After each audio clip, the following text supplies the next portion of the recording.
L'attraction Antoine Dupont, qui vise les Jeux Olympiques de Paris, 26 juillet à 11 août, a disputé ses premières minutes avec l'équipe de France de rugby à 7 à Vancouver, au Canada, en soutien d'une équipe maître de son sujet. L'équipe de France masculine de rugby à 7 a remporté son premier match du tournoi du circuit mondial de Vancouver face aux États-Unis, 24 à 12, vendredi 23 février, pour les débuts très attendus d'Antoine Dupont, entré en cours de jeu.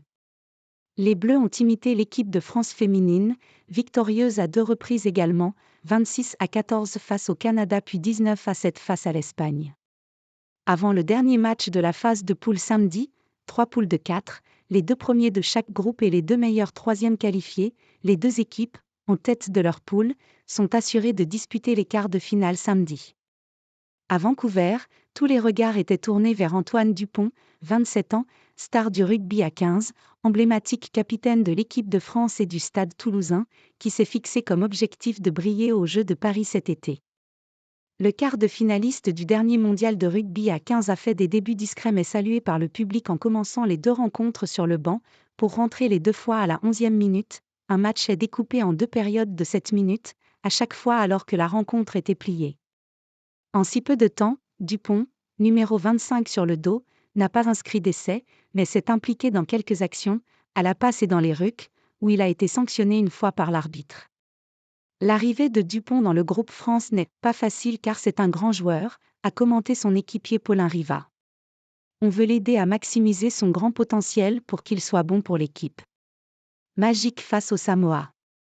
Si elle avait un message à faire passer, l'équipe de France masculine a montré que la machine était parfaitement huilée et que Dupont ne portait pas le costume de sauveur mais allait devoir se battre pour se faire sa place.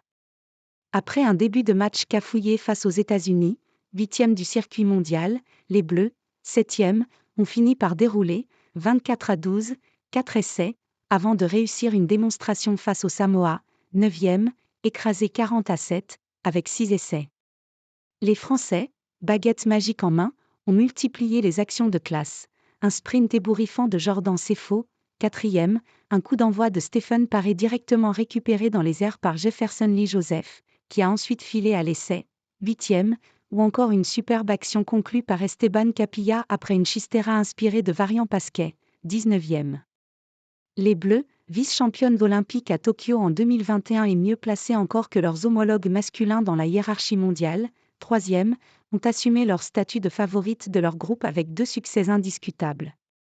Elles ont d'abord refroidi le public local en battant facilement le Canada, 26 à 14, grâce à 4 essais dont 2 marqués par la puissante Séraphine Okamba. Elles ont ensuite dominé l'Espagne, 19 à 7, avec 3 essais, et font bien partie des favorites pour atteindre les demi et la finale disputée dimanche. Le circuit mondial de rugby à 7 fera ensuite étape à Los Angeles la semaine prochaine, où Dupont sera toujours avec les Bleus. Avec AFP.